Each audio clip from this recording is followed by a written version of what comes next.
welcome back to Growth Catalyst Hub. Welcome to the day 13 of 30-day Turbocharge Your Career program. Today, on day 13, we are going to look at how do you use keywords in your resume so that you can optimize your resume for the what is called as the ATS, Applicant Tracking System, ATS. Now, there are several points that you need to keep in mind, starting with what is this ATS? What does it do? And why is it important to use the keywords? And why is it important to use it in a fashion that it catches the attention of the software first and it passes that filter? Let's begin. As you know, the job market is extremely competitive. The stats are that for any given position, typically about 1,000 people start to apply.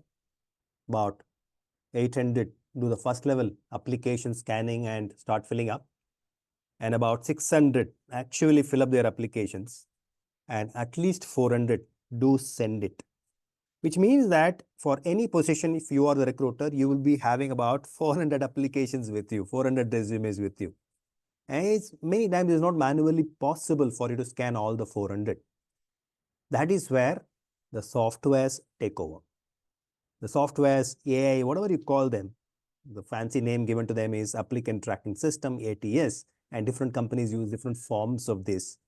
The role of the ATS is two. One, it looks for the qualifications of the applicant and ensures that only those applicants with all the relevant qualifications get filtered through to the manual scanning of the resumes. What does it mean?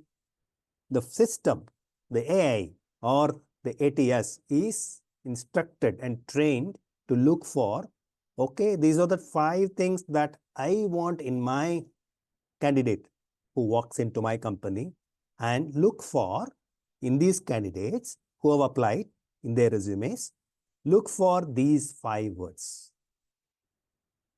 In a very crude, simple manner, that's what the software is going to do. That's the ATS. Think about it. You have filled your resume with whatever your key skills are. Suppose the key skill, it's easy for me to quote a software kind of a reference because it's easy to say and understand. Suppose the position demands the expertise in languages like Java and Python.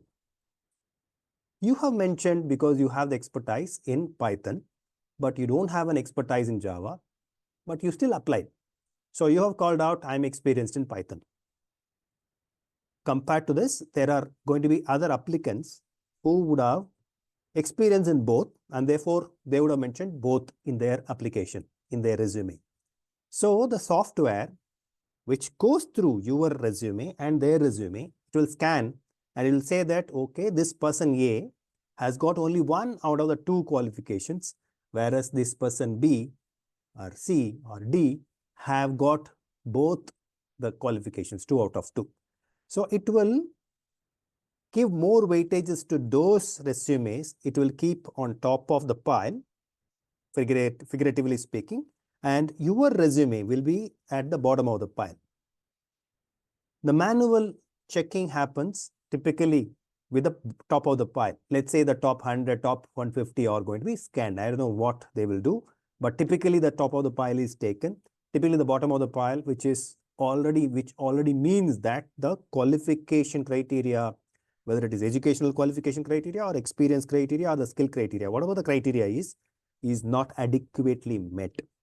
So in a situation where there are overflowing resumes for any given position, the chances of your resume, if it does not have the skill set which is mentioned in the job description, if it does not have enough of that, to go to the manual checking is very, very low. It is going to be most likely rejected or filtered out at the ATS stage itself.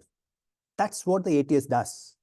Now, I hope it will be clear in terms of what the role of the ATS software is. Now, therefore, look at what it means to prepare resume. So now that you know what the software does, the applicant tracking system ATS does, and what it is looking for, it is important to ensure that whatever skills, whatever qualifications in terms of education, as well as experience, which is asked for by the job description, is provided in your resume, as long as you possess it. I'm not saying you fib it. No point. You should be truthful, absolutely honest. What we're talking about is, in spite of you possessing some of these skills, in spite of you possessing all the skills, sometimes people don't provide the right emphasis, right way of providing it, so that in spite of having the qualification, the software filters them out. That is a situation that we want to avoid. So if there are 5 skill sets that the job description has asked for, and you possess all of that, you should ensure that all of these skill sets are displayed adequately in the resume. Now, what I mean by that, one way of talking about this is you can call out the skill sets. I am good in Java, I'm good in Python, I'm good in HTML, I'm good in website creation. You can say as a list. That's one way. Another way, apart from putting these as skill sets, in the achievements, you can talk about how you used Java in projects and benefited the company, how you used Python in some of the projects which brought money to the company that you're working for, how you used your website creation abilities and you helped the company to go forward.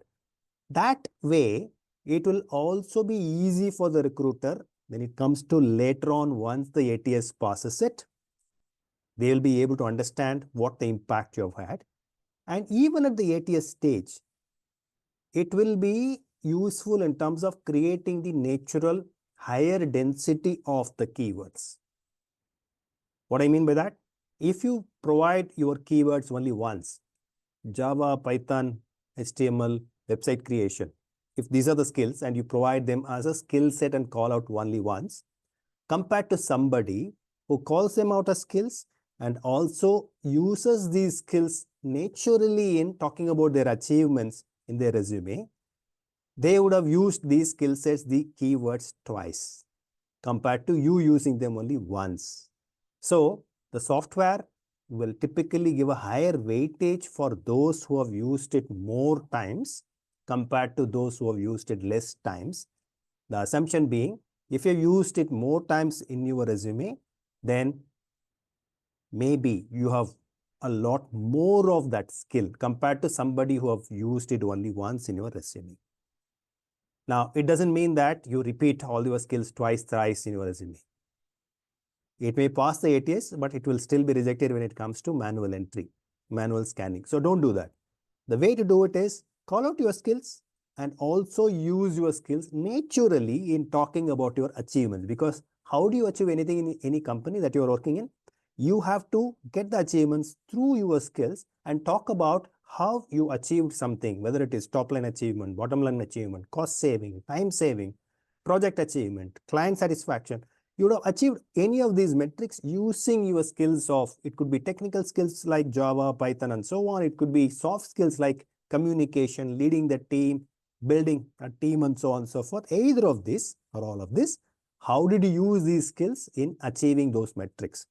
That's the way to use naturally so that it comes out beautifully.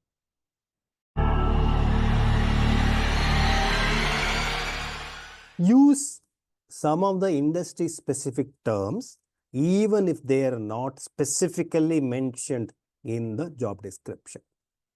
Sometimes the job descriptions are not complete. A lot of times job descriptions are sent out, and except for a few companies, except for few positions, I see most of the job descriptions as inadequately prepared. They talk about only a few skill sets. Most of the time, most of the positions, most of the people look for more skills than that.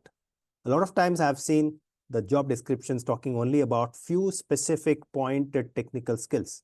They're very silent on the soft skills. It doesn't mean that soft skills are not important.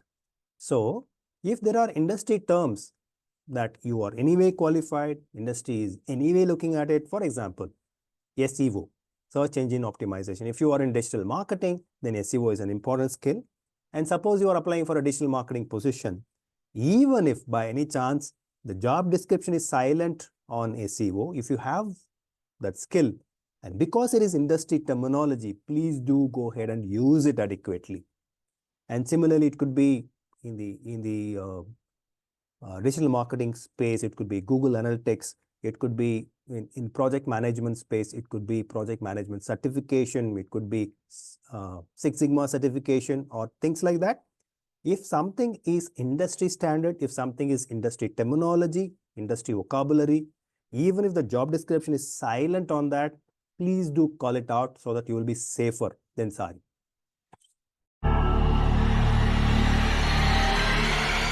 Next principle point to make is do call out your soft skills. As I mentioned in the previous point, many times, many of the job descriptions are not focused on soft skills, not enough. They are focused on the hard skills. And even there, sometimes I have seen that only specific hard skills are called out, not the surrounding hard skills. Very specific Java or Python in the software world could be called out, but something else which is also required may not be called out adequately. And it is even worse in the case of soft skills. However, it is very, very important for you to call out soft skills. For example, if in any of the JD job descriptions, soft skills is called out, it becomes even more important. Suppose the soft skill called out is team collaboration, should be able to collaborate with teams, should be able to lead the teams, should be able to present well. If suppose some of these are anyway mentioned in the job description, you should ensure that you call out these soft skills adequately in your resume. And call them out in not only as skills, because you claiming that you are able to lead a team doesn't matter to me. I mean, it doesn't make any sense to me. You should call it out in a way in the achievement as to how did you use this soft skill to benefit the company. I led this team collaborate in a collaborative manner so that we could hit that 15% growth compared to last year. Now it makes sense to me, not otherwise.